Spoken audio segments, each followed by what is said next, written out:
Another episode of Hawk Talk coming to you from Orleans, Massachusetts, where the Harbor just defeated the Orleans Firebirds by a score of 12-7. Lincoln Revill alongside Austin DeCouta. And Austin, things just seemed to click on all sides once again for the Harbor Hawks. Pitching was great and hitting ecstatic at the plate tonight. 7 runs in the 6th inning of play that helped propel us to that 12-7 win. What did we see from the Harbor Hawk bats tonight? We saw 12 runs on 12 hits. The Harbor Hawks got 2 runs early thanks to a leadoff single by Clark Elliott, followed up by another single by Dom Johnson as they were able to push those 2 across the plate.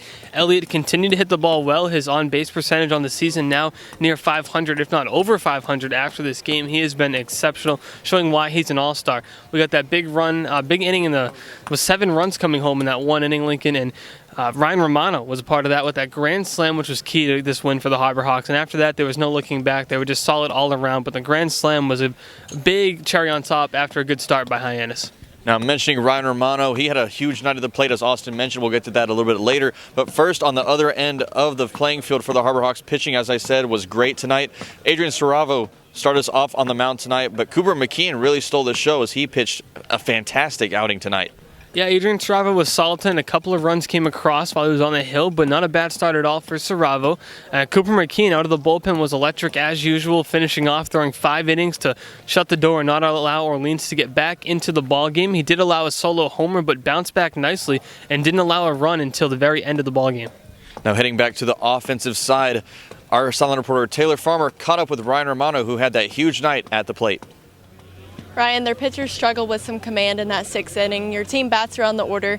You come up to the plate, bases are loaded, and hit a grand slam. Walk me through that at bat. I went up there thinking just get the first pitch to hit, and first one I saw, I liked it, and I got it. Now a pretty impressive bat flip once you realize that the ball is gone. First grand slam for the Harbor Hawks this season. Did that one mean anything to you? A little bit. Coach Gary kind of got on me a little bit, but it was fun. How'd he get on to you? He kind of yelled at me. He yelled at me a little bit. Well, team's up 12-6 tonight. How'd it feel playing with a bit of a cushion? It's definitely easier. You feel more relaxed out there. You're not really pressing or anything, so yeah. Awesome. A great job tonight. Here in Orleans, Massachusetts, alongside Ryan Romano, I'm Taylor Farmer, Harbor Hawks Baseball Network.